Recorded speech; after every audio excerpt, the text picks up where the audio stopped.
Welcome back to the Wolff Den presented by Win Again Academy. I'm Matt Wolff, founder of Ticket Time Machine. Today we have Ben Fagan in the den. Welcome to the show. How are you?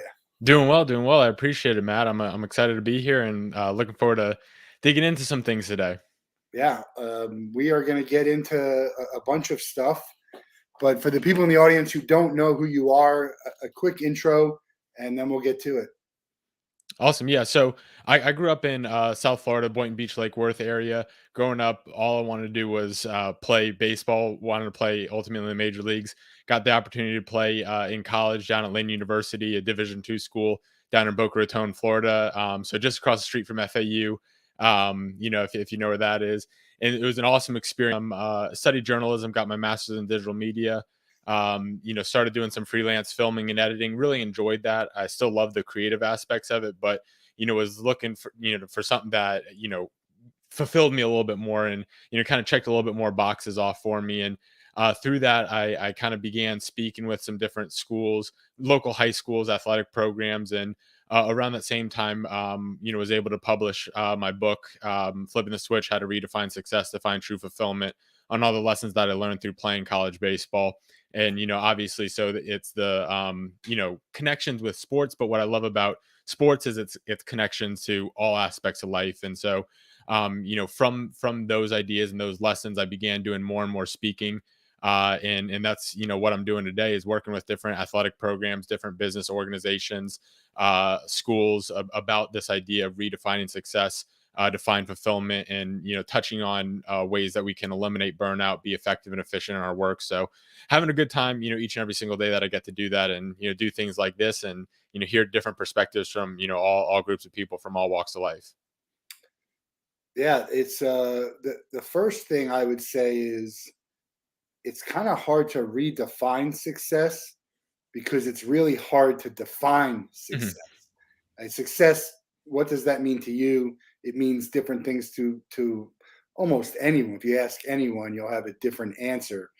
So talk to about the difference between defining success and then redefining success.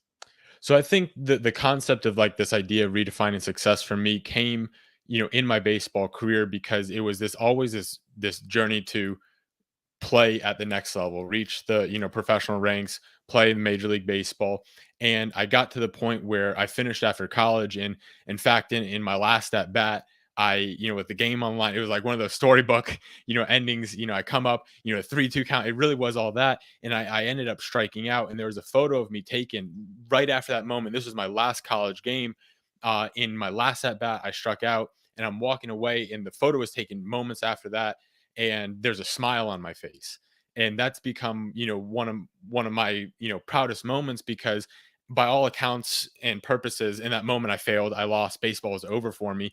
But I had really become, and I was working towards this greater idea of becoming the player that I ultimately wanted to become.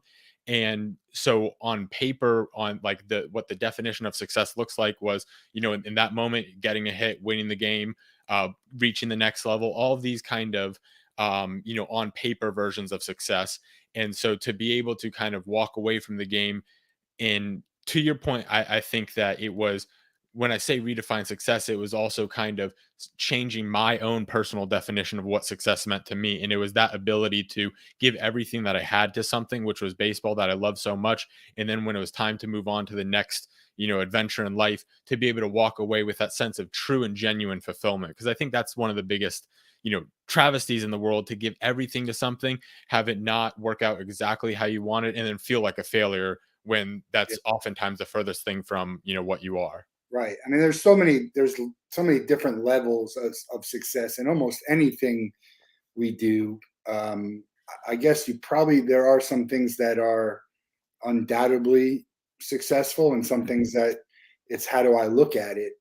I posted today on social media about the glass half full and empty, and you're right. No matter which side you say, but what side are you choosing to look at? We've actually had some Major League Baseball players on here, and they talk a lot about what does that mean success and how hard it is to get to it. But the story you tell about that photo is the interesting thing to me. Is I think that it's the natural progression on where you should go. Mhm.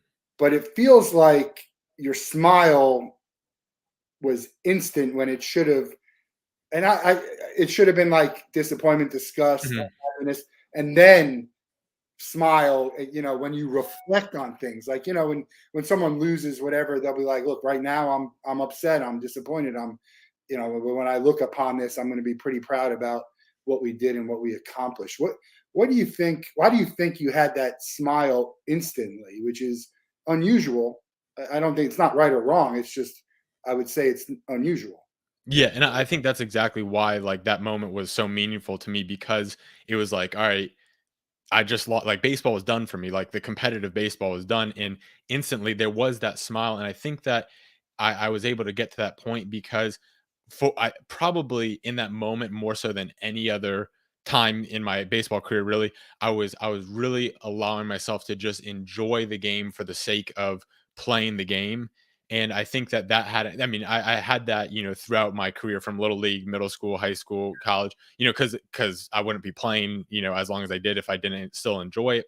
But I think that in that moment, because it was where you wanted to be, it was kind of the whole the career coming to an end, that idea, and the ability to just kind of say like, okay, hey, just be here, enjoy this, give everything you have, that all the cliches that come along with it. Right. But I think it was that ability to be like, oh man, like that was the feeling I had always been going after my entire life, my entire career, was that feeling of being like, okay, this was how I always wanted to play the game.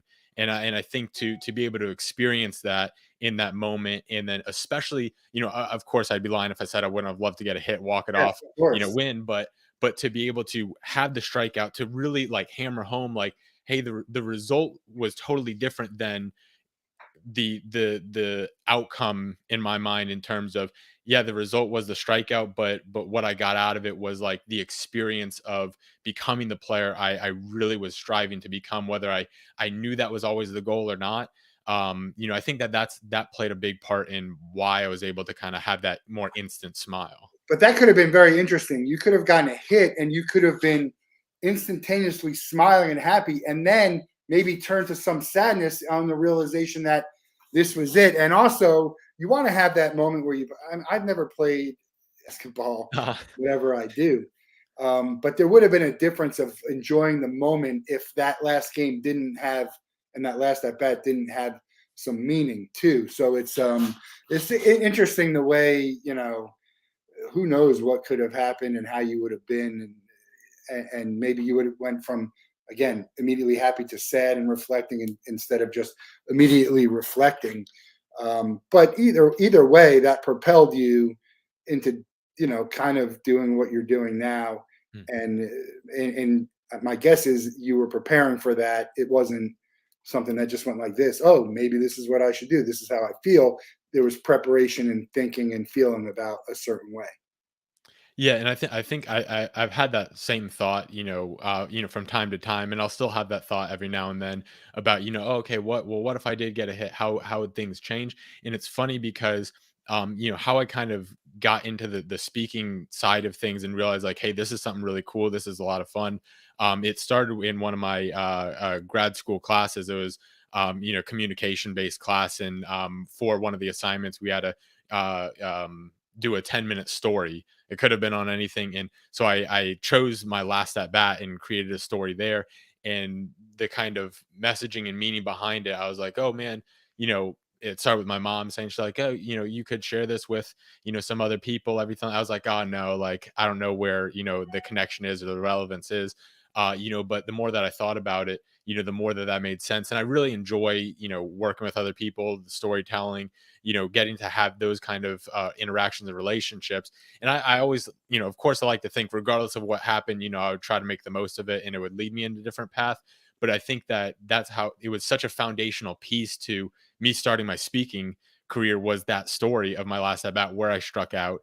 And so, like, had I gotten a hit, who knows, the kind of direction or the messaging, if I would still be doing the speaking, this, that, the other.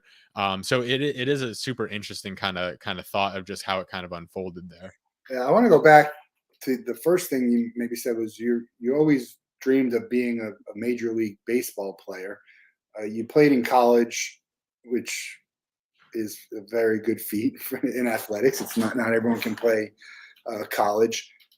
Were you ever close or have the feeling that you might have had a shot as you got older and saw how you were playing, or you kind of knew that college was probably it? I think going into it, and an interesting kind of thought process, and I think a lot of athletes, share it. Was going into I really wanted. I was born and raised in Florida, and Florida baseball is among the top levels of baseball in the country, just because of the fact you can play all year round, which is a good thing and a bad thing, because you don't have the seasons, and you don't play other sports as much. Which I always encourage people to do, play as many sports as you can. But I think that um growing up, I was like, okay, and going looking into college too, I was like, man, if I can play baseball in Florida, then there's that chance, there's that opportunity. And that's exactly what Lynn was I'm like, okay, I'm at a program at Lynn, where I played, and it was Division II school, but it was in one of the strongest conferences in the nation. There's guys on my team who are in pro ball now, at all different levels. And guys coming out of our conference who are in the big leagues in pro ball of all different levels. And so I was in a program where it was a very realistic thing. And it was just a matter of, okay, can I continue to develop? And I had the attitude of, that's going to be the goal until it's not. Because I think that to some extent, like, you have to, if you want to accomplish something like playing professionally or reaching, the next level in, business, whatever it might be, to have that attitude of, okay, this is what I'm going to do, so you can give the proper, time, effort, and energy to it. And then, with that same idea and that mentality, was like, that was a big shift between my junior year, I would say, where I struggled a lot mentally. I struggled a lot on the field, in my senior year, where, I ultimately, got to where I wanted to go, falling short of the professional goal. Was kind of what my goal or my focus was necessarily, because trying to play professionally was so externally driven. Was like, okay, man, if I could do that, then you get the I guess the status of being a professional athlete, this, that, the other. Versus what it shifted into was ultimately working to become the most consistently great baseball player that I could become. And that allowed me to internalize my goals and have it be more intrinsically driven. And I think that helped a lot with that kind of idea of, okay, well, what happens if I'm not going to, because I also wasn't ignorant to the fact that I wasn't hitting 450 and hitting 32 bombs and all of these things. But I also, by the same token, was I had the ability to perform, and it just was about trying to become as consistently great as I could be, and then let the chips fall where they may. Because that's ultimately where I wanted to get to, was put myself in the best position. Yeah. And if it happened, awesome. And if it didn't happen, which it didn't, not feel as if, like, oh man, like I robbed myself, or have the what if. Like, I think I could have known long ago I wasn't going to play in the big leagues, but I wouldn't have been able to give everything that I wanted to the game had I just been like, okay, yeah, I'm just going to stop here. If that makes sense. Did you hit home runs? I in high school I didn't, but I had a few in college. I think I had like three in my career, which I'm like, I'm good with. You know, What What was the first one like? it was my sophomore year. It was pretty cool. We were at home, and I actually hit my first two of my career in back-to-back days. One was the day before my birthday, because my birthday's in March, so we're playing. And the one was on my birthday, so hitting a birthday bomb was pretty cool. But the first one, I swung, and it felt good. I'm like, oh man, I got a good piece of that. But you don't know. And then you see it go out, and it's pretty cool. And what I'm incredibly grateful for, and all those moments, was just the sharing it with my teammates. They were super pumped and happy. And again, you get those pictures, and you have those memories. And that was cool. And that's what I'm also grateful for in my career, is just being able to do some of those things, at least once, hit a couple home runs, so you get the feeling. It's a cool feeling. I bet. I see some baseballs behind you. Is one of those the home run ball? Yeah, we got oh well, it's on this side. Yeah. Got a home run ball. I pitched my freshman year, and then transitioned just to playing infield only. So I have my first college win there, first strikeout, first home run. So We got a couple there, and again, that was all driven by my teammates to get those balls for me, and so that's the stuff that I know our coach always preaches, like, it's all about the relationships, and it really, really is though, and that's what I'm grateful for. So yeah, we got a couple of the balls back there. That's awesome. I have some baseballs that are meaningful to me too, and I'll talk about that in a little bit because we're a memorabilia company and a collectible, and memories is great. You always have memories; you can't take them away. But when you have something like that, that's tangible, that brings you back to it, that you can just bring it out, and you know you're having a bad day, you bring out that baseball, and all of a sudden, big smile on your face. Talk about the first time you had a public speaking. How did that come to be? So I had actually reached out to just different athletic programs around Palm Beach County, mainly high school. That's where I started. And my first one was at John I. Leonard High School in Green Acres area, down here in Florida. And it was with I'm pretty sure it was the first one was with their baseball team, and then I went back again and talked with their basketball team. And it was awesome. It was, I kind of organize, outline, what I wanted to say. And I always tried, even back in school, I always tried to, never use the, note cards, this, that, the other, really just prepare and then try to go talk. But I remember that first time I had the outline, I had it in my back pocket just in case, I needed to refer to it. And I think even that first time, just to make sure I was touching on those things, I wanted to touch on, I had it there, and it was just one of those things where it's like, hey, just go out there, get started, and see kind of where it goes. And it was, I think, an awesome, first experience to kind of get to, be able. I was in a classroom talking with some baseball guys, so it was an easy connection to make. What were you doing at the time? So at the time, I was still doing the freelance filming and editing. Okay. So I was doing videos for all sorts of different businesses. But you're thinking, I have this idea, I have these experiences, I want to share and bring them, mold them into something, and so you start to speak in front of teams and kids in high schools. Yeah, yeah, exactly. And it was the more that I did it, and like the first time that I did it, it was like when I got to do it, I would come back and it would be you know such a high. I was like, man, that was so much fun. That was really cool. And then it was always important to me to be able to help, because I've had so many people, in my life, like I said, from my teammates, my parents, my brother, my family, my good friends, have helped me, teachers, so many people, throughout in different stages of my life who have helped me. And so it's always really important anytime that I get to do the same for people, wherever they're at in life. And then the speaking, being able to provide that, for me was something I'm like, okay, well, this could be a lot of fun, if I can, continue to develop it. And, at worst case scenario, because my dad's a high school teacher. He just retired within the past couple of years.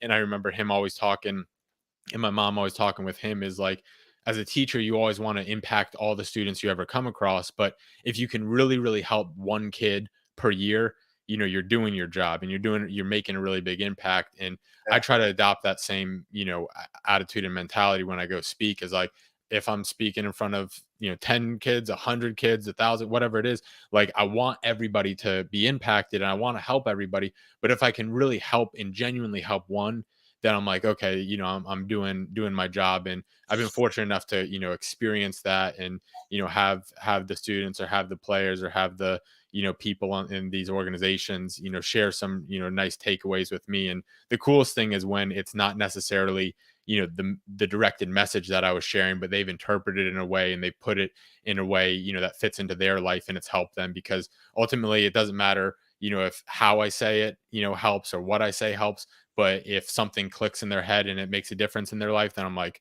hey, that then, I'm doing my job there.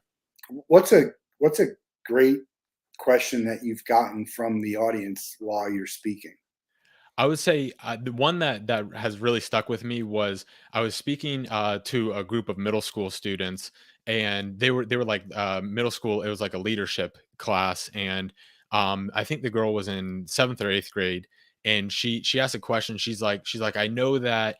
I shouldn't be judging myself as much as I do or comparing myself to others. Like, so how do you stop comparing yourself? Mm. And I thought, I'm like, dang, I'm like, you're in eighth grade. I'm like, that's a great question.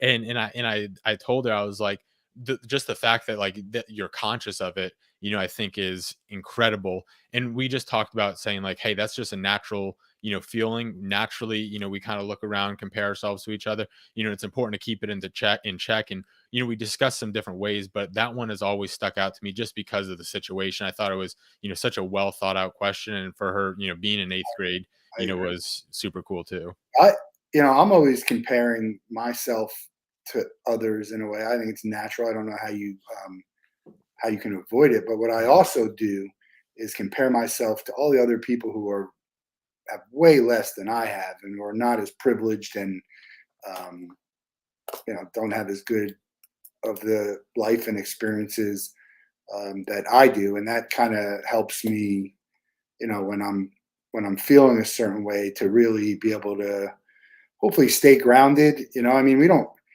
especially with all the stuff that's going on in the world today. I mean, we are so privileged Mhm. to be able to do whatever it is that we're doing, any one of it. I mean, I have a month that or a year that people might consider a lifetime, Mhm. you know. And then there's other people who have more than I do, and I'm like, man, I wish I had that. And it's okay. It's okay Yeah, to yeah, want yeah. to have that too. And maybe that's a goal, or whatever it is. But yeah, I think you got to look both ways. Mhm. No, no, definitely. And that was a lot of what we talked on there, and something that I remember, thinking for myself personally, and in a lot around, within the athletic community too, because, we had even had these talks with, the team when I was playing, and this is something that I share with a lot of the athletes, and same kind of deal, talking with educators or whatever other groups that I'm talking with. But like you think about, when you're training, you're like, oh man, especially in Florida, like it's October and it's 92 degrees outside, in November and it's whatever. And and you're like, oh man, it's so hot. But like how awesome is it to be in an environment where you can go outside, you're able bodied enough to get sore, you're exerting yourself to get tired, all these things where you're like, man, I'm healthy enough to do this, I'm able bodied enough to do this, I'm living in an environment where I can, do this, I'm safe to do this, all these things. And I think, to your point, like you said it perfectly there, is really just about keeping that perspective, looking both ways, and also knowing that it's not a bad thing to say like, hey, oh man, what that person is doing is awesome, learning and taking from them, and creating goals for yourself, but ultimately measuring, you know how you're doing, again, from that kind of internal perspective, versus saying like looking at that person and feeling lesser than. And then by the same token, when you have, more than somebody or in a different situation, not ever being above them or mightier than them, but just keeping that perspective, I think, is such an important thing. You wrote a book. It's called "Flipping the Switch: How to Redefine Success to Find True Fulfillment." It's available on Amazon if anyone is interested. Also on Ben's website at benfaganspeaks.com. How, when, why, all of it. So, so it all kind of came, and I think that it was had been a thought in my head, for probably long before, I did write it. But it came after, I had finished playing, and I had gotten so much from my experience playing baseball, especially in college. And there were conversations that I would have with some of my teammates. One that I reference a lot in the book is one of my best friends. I was actually, talking on the phone with him this morning, Rigo Beltran. He had played a couple years of pro ball, and he was a couple years older than me, in the Mariners organization.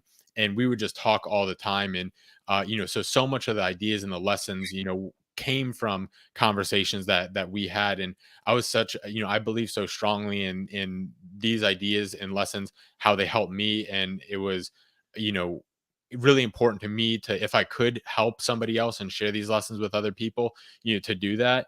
And so, kind of thinking about it, it was, I believe, the 2019, in December, I had started writing it, and I adopted. I don't know where I came across this 2-day rule, like where I found it, but it was this kind of boundary, I guess, that I set for myself. Was this idea of like, okay, I'm not going to set a page count, word count a day. It was just write each day, And then, I implemented the 2-day rule in the writing to kind of keep myself on track. Was it allowed me to say like, hey, if I woke up and I just really wasn't feeling it that day, that I didn't have to write that day, but I couldn't skip 2 days in a row, and that really helped. Me be productive in getting it, written in December. Then I went through, the editing process, shared it with a group of about 6 people, kind of from different, walks and areas of life, so I could get different perspectives. And then, was able to get it out there around May of 2020. So that was kind of the process, and ultimately the meaning behind it was, those ideas and stuff that helped me throughout my career. And the hope is, to help other people, whether that's their careers in athletics, their careers in business, their careers as a student, whatever walks of life they're coming from. How would this have changed if you had gone on and made the major leagues? Again, A that's lot of it something is a lot of it is based on you not, you right. And I think that's something that I've thought about too. And I always I try to have trust in that, this thought of like, wherever, I would have gone, whatever path, the winding path, would have taken me, that I would have, maximized whatever the situation was. Because a big piece of me wanting to play professionally and reach the major leagues was, to have that public platform to help other people. That was always something that was really important to me, and I didn't necessarily know exactly what that looked like. And it's still always changing. Right now it's, being able to do that through speaking, and talking with others, tutoring, teaching, anything, where I'm getting a help like that. So had I made it, or if I was still playing, I would hope that I would still find a way to continue to help people. What that would look like, I don't know, but it's something that I've thought about. And like I said, I would hope that, it would still be there, that desire to help. yeah. You have a big sign behind you. It says definer, with the definition, someone who pursues the things that genuinely brings them joy. I think there's not enough definers out there. People just, they don't pursue what makes them happy. There's a lot of reasons we can talk about. They have kids, they're married, money. Um, I think that everyone can pursue the things that bring them joy. Those are excuses. Doesn't mean we can do it often all the time, but there's some amount. Why do you think people don't? I think that it's tough sometimes, like you said, for all the reasons that you mentioned. Whether it's different aspects of life, whether it's, hey, I want to do this, I want to get into, I want to start playing the piano, or I want to start singing, or I want to start a business, whatever it might be. And there, with that, starting anything new, there comes a lot of doubt. Or there's also that thought, or that aspect of, man, if this is fun for me, then it's probably not good. Maybe if I'm enjoying this, then it's not hard work. I could be working harder. I could be doing something else. And I think that is something that a lot of people might share. And I know that was something that, for a long time I felt was like, man, if I'm not always working and working for the sake of working, being busy, then I'm not being productive. And that's not the case. And so I think that along with, the different aspects and different things that come along, with life, that stuff plays a role. But also, the fact of maybe it's trying new things, or also kind of this concept of like, okay, what if I do this, then, should I be spending my time doing something more quote unquote productive, when I'm such a big believer in spending that time doing the things that you enjoy helps you be productive in those other areas, because it gives you that time to reset and refocus for the areas that you need to be locked in for. Yeah, obviously speaking and helping, that brings you joy. That is also work, right? What does baseball still bring you joy? What else brings you joy other than the work that you do? Yeah, so I still love, baseball, just, being in and around the game. I mainly just watching it now. I really didn't have any desire to, continue to play. So I love all sports. So whether, watching sports, playing sports, bowling, is always a big thing, growing up. And so, getting to do that, I'll kind of go through like binges of bowling where, a couple summers ago they had a deal where it was like $75 and you can bowl 3 free games a day for the entire summer. I'm like, oh man, that's a no brainer. So I was crushing at the alley. So Good. doing stuff like What do you bowl? my high score is, I think, like 248 or something like Good. that. So yeah, so I was because we would always go, but probably when I don't go so often, like 160s or 170s, probably averaging. Still pretty So good. That I went to University of Florida in Gainesville, and they actually have a bowling alley in the student union. You could bowl for like $2 a game. oh, We both that's we bowled a unbelievable. lot.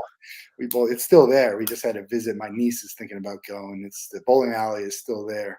That's awesome. I imagine the bowling alley sold her on whether or not to go. I don't know if she likes bowling that much, but there's a lot of good bowling leagues down here. Yeah, I mean, but they bowl for, I mean, they're long seasons, like, yeah. 27 weeks. Like those are big commitments. We got off on a tangent here on bowling. I'd love to. I actually played the video game bowling. That was fun. I was at a Uh-huh. bar. Like it's almost like Golden Tebow with bowling. Okay, yeah, yeah, yeah. I know what you're talking about. Yeah, yeah. That's And then I exactly had what like it a is. couple strikes in a row, and they were giving me a video recap, and I videoed it. And I sent it to my friend. These are the things that we do. Yep, no, I'm right there with you. Yeah. So I mean it really is it's an assortment of, those types of things of, just kind of getting out there, really enjoy my parents just moved up to North Carolina. So, getting up there to visit them, I've been really enjoying, kind of the drastic change in nature, getting some elevation, doing some nice hikes, being in, different types of nature up there. So that kind of stuff, is a lot of fun for me. And, I think does kind of provide that reset for me so I can continue to do, the working side of the speaking where, the other, even though a lot of it still brings me joy to your point, there's still the working component of it, so still having that time to just do things for the sake of enjoying them, for the sake of enjoying them, and no kind of ulterior motive to them. So that's an important thing. Well, you're speaking in front of schools now, mostly. What's next? Is there another book? Have you thought about doing a TED talk? Any of that? Yeah, so I mean, I'm always kind of just come think the brain's always going, and that's the gift and the curse there of trying to quiet it down sometimes, but continuing to reach out to different groups, business organizations, athletic programs, just to continue to expand and help as many people as I can, similarly to how I did with the first book. Ideas and thoughts continue to go through my head there, and so I think that stuff is always kind of a work in progress. Writing another book is something that I do have a great interest in doing. What exactly it's going to touch on and cover, I'm still kind of working through those sorts of things, but just continuing to help as many groups that I can get involved in that way. And then I really do enjoy the writing aspect of things too, so continuing to do that, I definitely something that I want to do. How does someone get into speaking, and how can you get to that next level of success? It's great you're speaking in front of high schools and teams, but can you get in front of college teams? Can you get in front of bigger businesses? How is that something you aim to do? How can you do that? How can someone just start? Someone wants to be a speaker and get paid for it. How did they start? What would your advice be? So I think first, really believing in the things that you have to say, and knowing that what you have to say is valuable, and the perspective that you have, is valuable. Because again, if we have two same experiences, or you never know what different people are going through. And I talk with a lot of groups that aren't athletes, and that's the part that it's almost those groups are more fun for me. In a way, they're different types of fun. I wouldn't say more fun, but it's a different type of fun because I'm using my experience. I talk about baseball, and I say you don't have to ever have played, baseball to go, but I use baseball as kind of the vehicle for my messaging. So Right. first, kind of having this idea of, all right, what do you want to talk about? What kind of group that do you want to help? And that's really the big key there, is not trying to help everybody and everyone. And that that comes with time, and that's what I hope will come with time, is being able to expand into different industries or different groups that I'm not in right now, but starting very specifically with whether it's high school athletic programs, or middle school teachers, or public defenders, or whatever your niche is, and saying like, okay, this is the group that I help, this is who I speak to, this is how I help them, and kind of go from there. And then just continuing to reach out to people, This just like is on. like I have to go to them and say, "Hey, I'd like to speak in front of your thing. I want to be a speaker. I'm going to have to do this unpaid. I haven't done this before. I'm relatively no one that someone knows. Is that I go in, I have to do it for free, right?" Yeah, and that's exactly how I started was, going into the high schools, with the expectation a lot of the schools, don't have the money to bring, the speakers in, and if they do, it's not going to be a lot. And then, especially when you're first getting started, and I still do, a lot of stuff for free because it's stuff that I enjoy, and it's kind of like an opportunity, just like, comedians go to the comedy clubs to test out new material. Yeah, It provides a similar opportunity if I'm, kind of working through a new talk.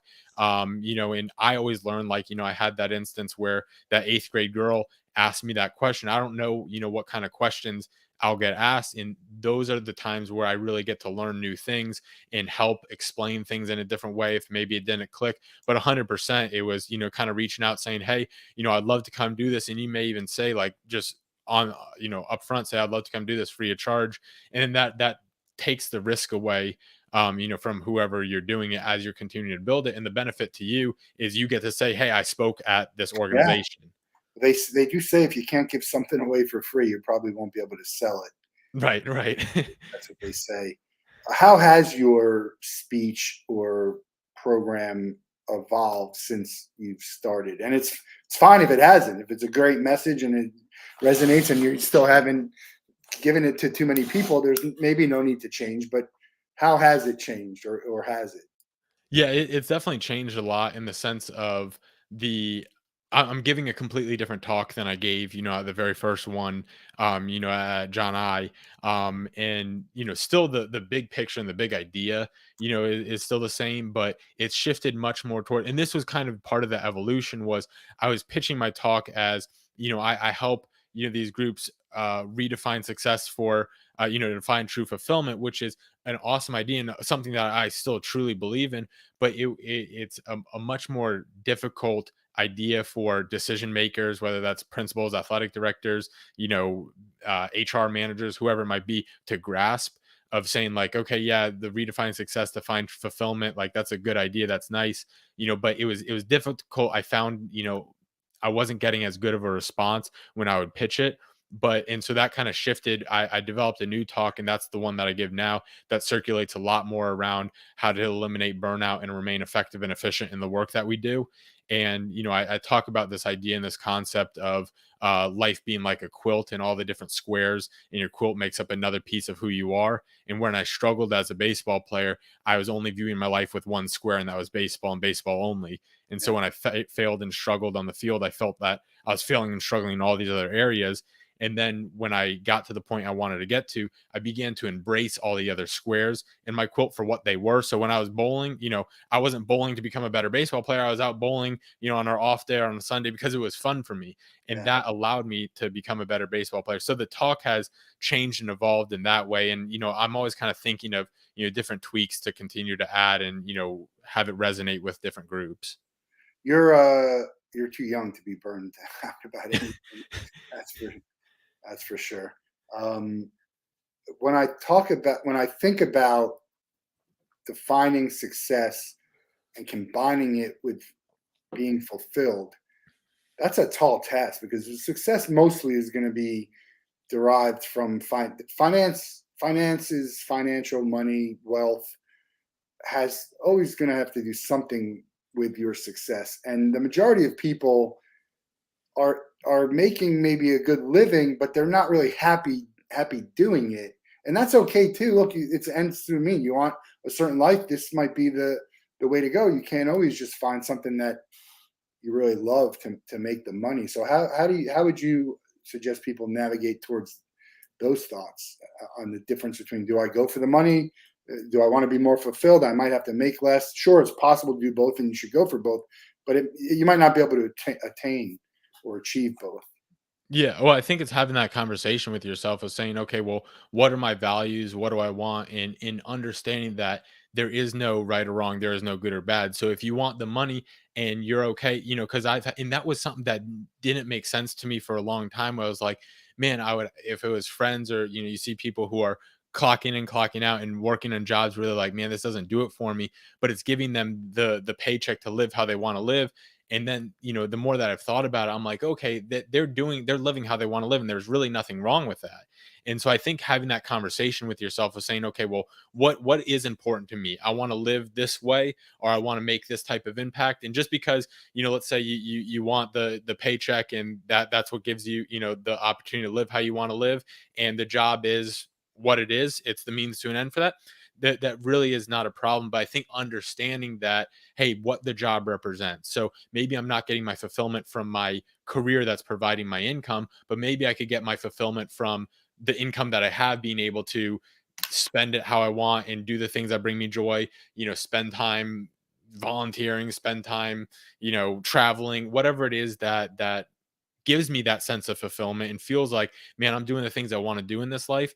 Whether, and that could be in your job, and that may not be, a job with, that's super high paying. And so I think it's kind of having that discussion, and it's just an easy kind of two bucket thing to start with, is like, okay, is it more important to me that the work that I do every single day gives me that sense of fulfillment, or is it the work that I do every single day, provides the opportunity for me to find fulfillment somewhere else? Yeah. And so I think that's kind of the starting point there. I don't, I mean, I hate to say this, but if I'm just broadly judging the world or even the US, I think there's a way more people that are not fulfilled and happy in work, relationship than are, even physically, mentally, whatever, than are. Um, I don't know what that number is, but how do we flip the switch and make it so more people are? What do you think can be done? I think that a lot of it is that anytime you're changing, anytime you're kind of having these types of discussions, it's extremely, extremely uncomfortable, to have. And so I think, again, it starts with having that conversation with yourself, and also building a good corner that you have, using the boxing analogy. You have people in your corner, and, well, what do those people do in a boxing match? Well, they, give you water, stitch your face up, all these things, so you can go out and, keep fighting, and all those things. So I think building that good support system, and to be able to have those conversations, with friends, with families, with mentors, finding those people that you can say, hey, this is where I'm at. This is what I'm thinking. This job isn't doing it for me. This relationship's not doing it for me. Whatever it is, I don't know where to go. And I think even whether that's with yourself, with other people, saying like, hey, I don't know where to go, I don't know what to do, I'm not feeling this, anymore. And being okay with that, kind of sitting with that, not It's all normal. demonizing. Yeah, exactly, not demonizing that thought. I think is the first step in getting to that place of like the next step, or getting to where you do want to go, or finding where you do want to go, and understand that, man, this is something that I often run into with the groups I speak about, especially, with, like, if it's K through 12, get this a lot. Even a lot of times, in college, she was like, well, what if I don't have any goals? What am I supposed to do? Well, figuring out the things that you want to do, and figuring out the things you like and you don't like, can be a goal. Or so developing a goal can be a goal, and that's a place to start. So I'd say, kind of creating some level of support system. And it doesn't matter whether it's 100 people or one person, creating that. And then also, beginning to have these conversations with yourself and with others, of saying, maybe this isn't where I want to go. This is not what I want to do. Okay, so now what's the next step? So I think embracing those conversations, understanding that it may be difficult, and not trying to fight, not trying to beat yourself up over it, but just acknowledge those feelings, all the good ones and the bad ones. Yeah, having the conversation with yourself, understanding who you are, the goods, the faults, um, your strengths is so important. I think most people don't do it, or they maybe aren't honest with themselves, is a big thing. But the other thing is what you said is, I'm in high school, and I have no idea what the heck I want to do. And that's fine, because even if you think you know what you want to do, I would bet more people aren't doing that than are. What they said, hey, I'm in high school, this is what I'm going to be. Short of a doctor, and a lawyer, and you have some people who know that, but the average person probably doesn't know at that age. So trying to figure out what you like, what you don't like, and sort of setting yourself up for success, or preparing yourself for whatever that might be. It doesn't have to be something specific, Mhm. but just in general, getting to know what you like and don't like, and what you're passionate about, what makes you happy, what your values are. Really, really important. So it's hard to know. I don't. I didn't know what the heck I wanted to do. Who knows? I started my company. I was in my 40s, Mhm. and I didn't have a job worth talking about till I was in my 30s. Ah, That's when I first got into sales. So it's never too late. I guess that's really the point I'm trying to say is, and don't beat yourself up if you don't know exactly what it is. And that's sort of speaks to what you were saying. mhm. No, definitely, 100%. Who is the you're a I just say you're a speaker. Is it motivational speaker? Probably that's the intention is to motivate, educate.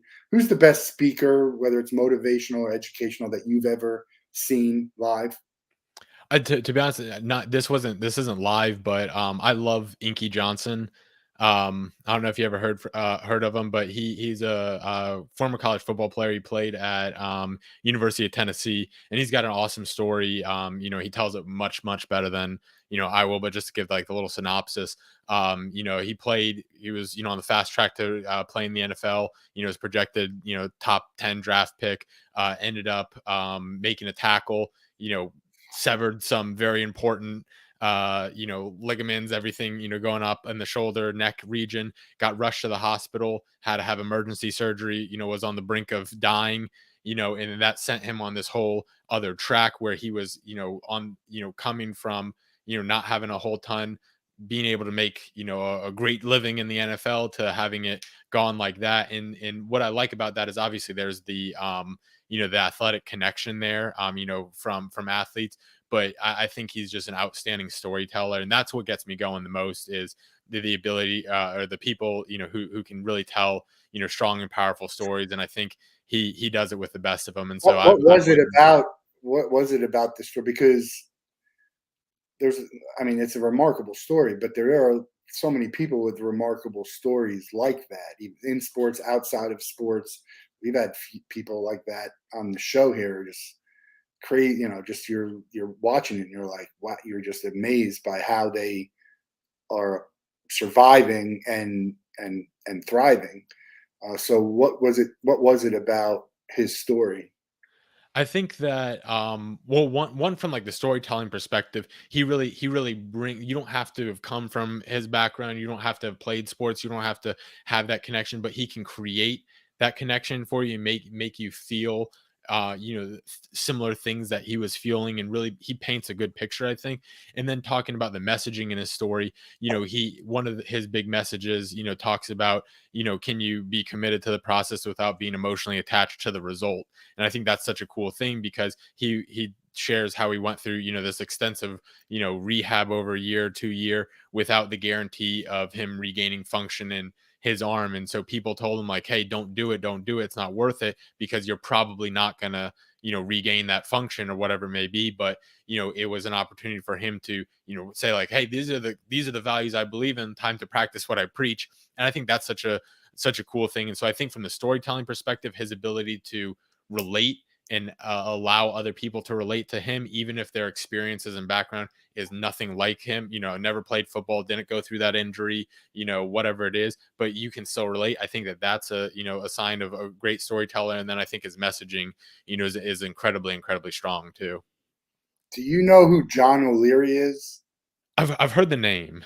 He was the best motivational speaker I've ever seen live. I had the pleasure of having him on the show to Mhm. talk to him. I'd encourage this, but it's his story is called Jack and the Kid. If you just Google Jack and the Kid, it's about Okay. Jack Buck and baseball, and incredible story. Bring the tissues, but he's actually just had it green lighted to become a movie. Oh, cool. It's I liked what I liked about it was it, it was the storytelling. But when I was in at LexisNexis, I was selling, and we'd have all these sales conferences, and they bring in speakers. John was the best one I ever saw.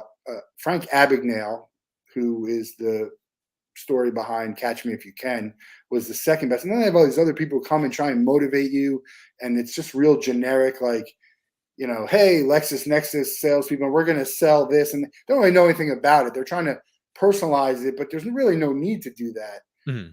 I find it's not as motivating, or because you can get a motivating, go team kind of speech anywhere. I can watch a movie clip Mhm. and get that. So it's more about the story for me. When you're talking to a school, do you try and personalize it at all? Because it's difficult to do and make it feel genuine and not forced.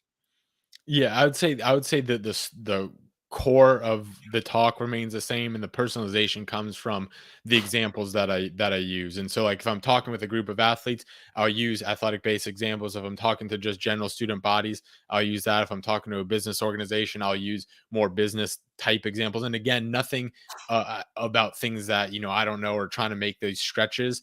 But more often than not, the general foundation of the story is fine. So like an example would be if I'm talking to a group of students, and I'm talking about, man, what does it feel like when you give everything you have to something and the results don't come in your favor? Maybe it's like, I'm studying for the test, I'm showing up on time, I'm doing all the work, I sit down, I crush the test, I get it back, and I get a 58. What does that feel like? And trying to create those connections. So it's that's where the I guess the customizing comes from. But more or less it's going to be the same foundational talk, with the examples trying to be a little bit more relatable to them, so that they can drive conversation, so they can make that easy connection. Well, if I make you the commissioner of baseball tomorrow, give me one rule that you would like to change. This is an outstanding question, because I was extremely skeptical with all of the changes, that were going on, with all the changes with baseball, the bigger bases, the pitch clock, everything, especially the pitch clock. But I think that actually worked out really well. So the one thing that I would say, um, I would. It's tough, because you like the DH in the National League, just because it has more, you have more firepower. But I like the strategy behind it. So, um, maybe I would take the DH away. Get some pitchers back in, because I like the thinking part of the game. I like But that too. yeah, so that was a good one there. But But I would like that for both leagues because there yeah, is an exactly. unfair advantage. No, I completely agree. Yeah, and I think it just adds so much more strategy to the game. Yeah, and there used to be pitchers who could hit. I mean, there still are some, but I mean, Yeah. we have the Gators have a player who's going to be a top five pick, and he's a hitter and a pitcher. You got Otani, and even back in the day, there's just people who could hit, but once you become such a good pitcher, they just don't want you to hit anymore. I think the toying of putting a man on second to start the extra Oh, inning, yeah, that's gone. really Done. the Done. worst thing that I thought about that rule was you implemented it all season and then didn't use it in the postseason. I can't understand that. Yeah, and I would say too, kind of on the rule is like, I don't mind the pitch clock, but I don't want games to be decided. I mean, especially in the postseason, but even in the regular season, games to be decided on the pitch clock. Especially in these big moments, guys taking an extra breath, and the pitch clock goes, and then you either walk a guy, or guy strikes out, and the game gets won or lost on that. I don't think that's real baseball. And also, like, the guy on second, um, I'm against that. And regular season, postseason, no matter where. So I mean, that's another rule I would nix right away. We're a memorabilia company, collectible, whatever you want to call it. I got a ton of stuff. I know the answer to this for me, but your house is on fire. Everybody's out. Everything important for you to live is out. Any work, whatever. What are you taking? You can grab one thing. What are you taking? It could be anything, or we're talking memorabilia stuff, It because I could be got. anything, really. I mean, Oh man, um, that's a really good question. I'm think like a couple places where my mind went initially was my baseball glove that's there. I would say, and I'm trying not your to. baseball glove has meaning. Yeah, yeah, yeah, yeah. Because it was something that, like, I still have out. I think there's that there. I know that there's got to be something that's You got baseballs behind you. You probably yeah, got some. much more meaningful there. Um, God, this is gonna. I'm gonna rack my brain about this. I'm looking around my room, and I know that there's something. something out there that's a little bit more meaningful. But that's where my mind was Yeah, going. baseball glove is good. We Yeah. like the first answer, the first Yep. instant. You're a definer. What's on your bucket list? I would say, continuing to, you know, go explore new places. I Yeah, but got I the mean, chance. like, what, literally a bucket list. Hey, I want to go to the Olympics. I want to travel to this place. I want to climb a mountain. I want to parachute. Okay, so we'll start rattling them off. I would say I'm going to run a marathon in Spain with my brother. My brother lives over in Spain, and so that'd be cool. And there's one over in Athens. We were talking about doing it in December, like the original marathon in Greece. I think that would be nuts to do. I think going to all the major sporting events finals, so both at the collegiate level and the professional level. So the Stanley Cup, Super Bowl, World Series, NBA Finals, everything like that, I think would be nuts. I did Super Bowl. I've done Super Bowl and World Series. I've done basketball, football, and baseball championships in college.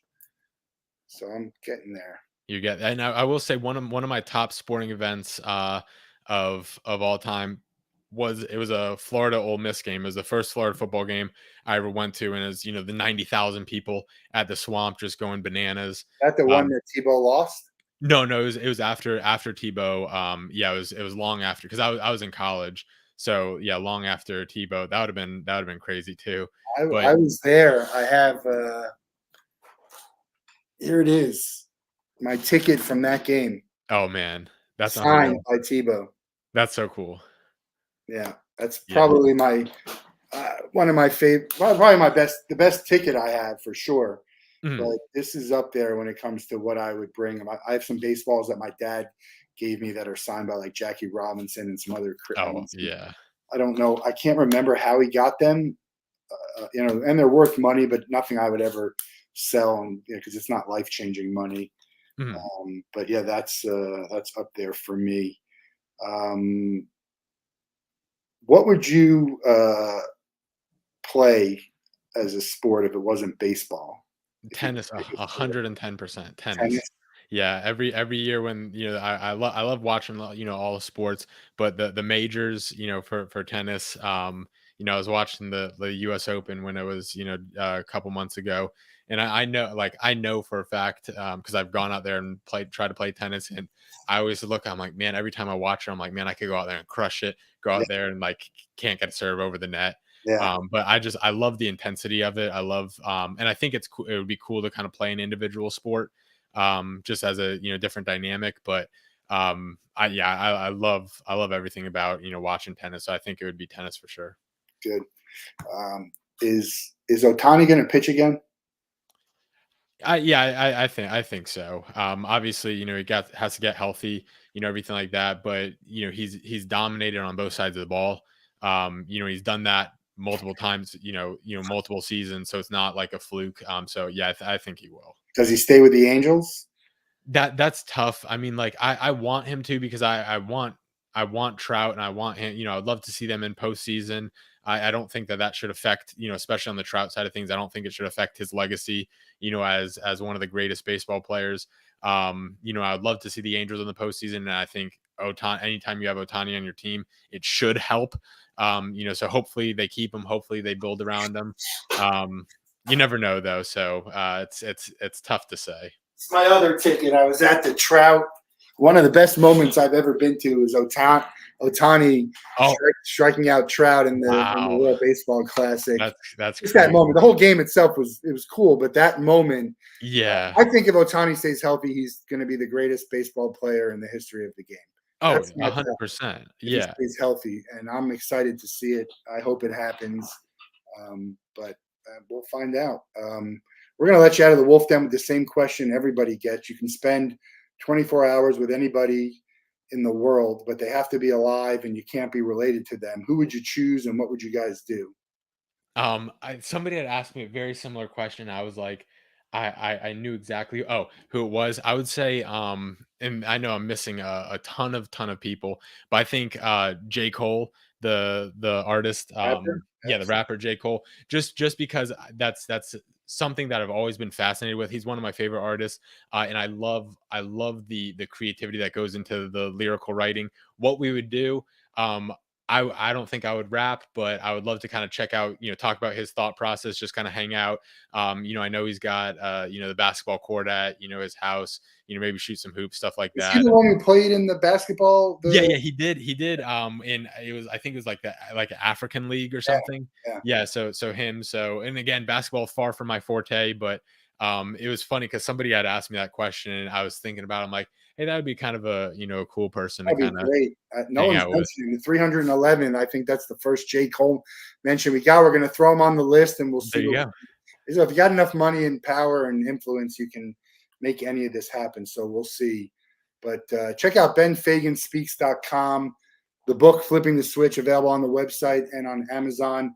Looking forward to seeing where you speak and how that ends up and what's next. And I'm down the road, so I'd love to come and hear you. Yeah, no, I appreciate that, and thanks for all you're doing, and I love what you got going on. So, I'm a sports memorabilia guy. As you see, you got the tickets, right there too. So it's cool stuff and good memories to have. The shadow box. That's what was the shadow box first? I think it was like women were just throwing stuff, and now it's such a great product that people can really put anything to sort of a lot of great ideas I've seen with how to keep tickets and all other kinds of stuff. People get creative. People make quilts out of shirts, right? Yeah. All your shirts and do that. So it's great. We are on a break, I think, until after Thanksgiving. So we'll probably see everybody in December. So happy holidays. Do something good, fun, meaningful, whatever it is, whatever that means to you. And we look forward to seeing you guys next month. Thanks a lot. Awesome.